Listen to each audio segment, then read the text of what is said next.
This is a vertical slice architecture using MediatR. However, do I need MediatR in vertical slice architecture? This is a common question in this channel. So I have done the research for you, and in this video we will find the reason why MediatR is in every single content that you can find regarding vertical slice architecture, but also we will find the definitive answer to the question that brought us here. To understand the reason why we see MediatR everywhere when we are talking about vertical slice architecture, we need to understand the history of vertical slice architecture. This term in the .NET community has been popularized by Jimmy Bogart. And being Jimmy, the creator of MediatR, he often uses that library. But don't think that this is a sales pitch by Jimmy. In fact, there's a good match between the goals of MediatR and also the goals of vertical slice architecture. So let's step back and see one of the fundamental concepts of vertical slice architecture. Vertical slice architecture simplifies everything that we do,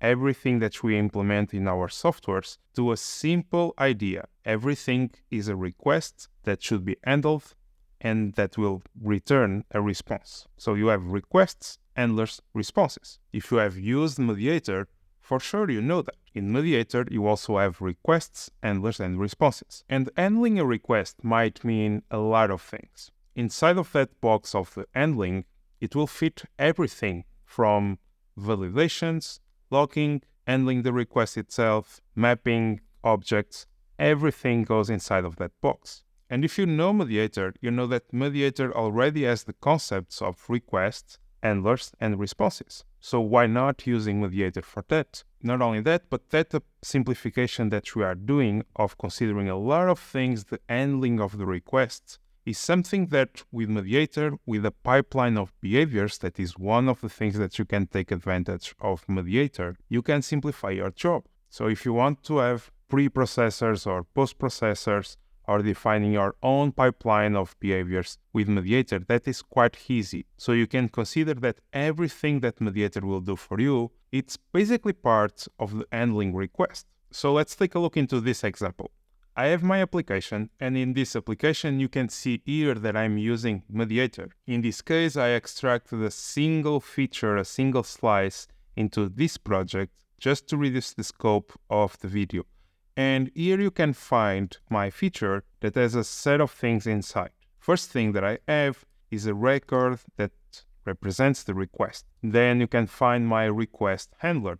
And if we scroll down, you will also find here something named as createToDoValidator, and also a class that will represent the to-dos. So this feature does something as simple as getting a request, mapping to a given object, and then adding it to a database. Besides that, there's a validator as well that might check the request. So in a scenario like this, I would argue why using MediatR? Why using MediatR for something so simple? And the possible good reason for it is when you are using a pipeline for processing that request. For example, in this scenario, I will first forward the request to a validator, that is a request preprocessor, and only then I will send it to the handler itself. So if you look into the source code of my validator, you will see that I am checking some things on that request. Nothing special, but I have my validation step here. If we add some breakpoints into the handler, but also into the validator, and we run this application, you will see that if I trigger a request, I will first stop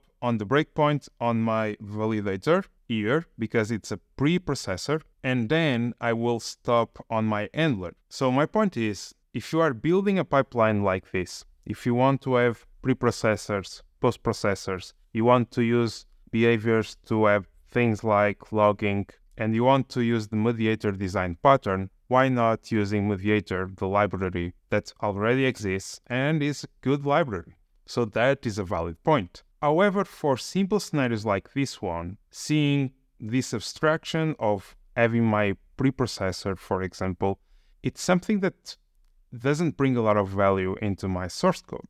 I could achieve that in different ways.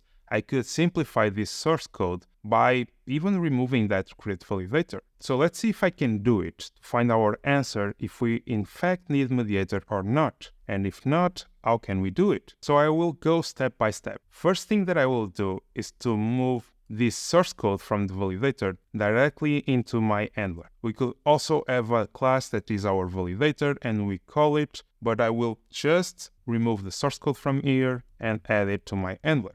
Now I can throw away my validator.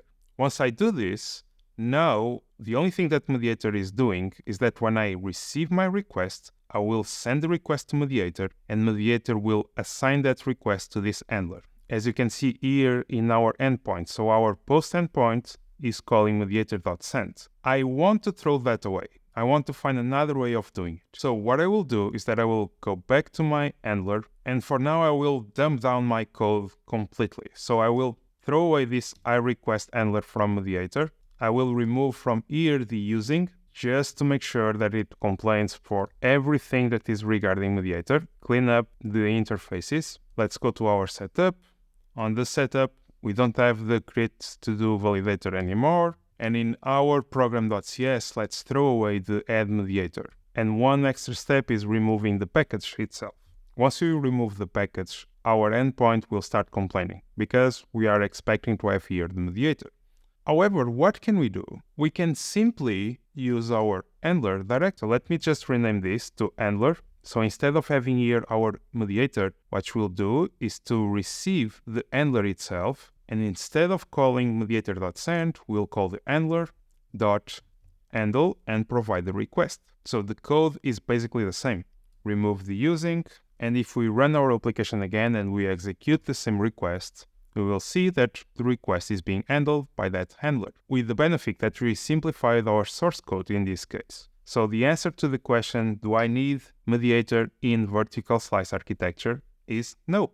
You can avoid the library by implementing yourself the mediator pattern. You can do exactly what I have done here. You can create your own abstractions if you want it. But the point is, by going with vertical slice architecture, you don't need mediator. However, if you are building a complex pipeline, you have a lot of responsibilities inside of a single handler box, and you want to segregate them, you want decoupling. Likely the mediator pattern can be a good way to help you achieve that. But if you are implementing a simple handling request like this one, a simple use case like this one, you don't need it. So the next time that you need to implement a new slice in your architecture, start in the simple way. Start without mediator. If at a given point you realize that the code will be easier to maintain if you bring the mediator pattern, so you can go and grab that library. So now that you know that, make sure that you take a look at this video right here, where I explain you the differences between vertical slice architecture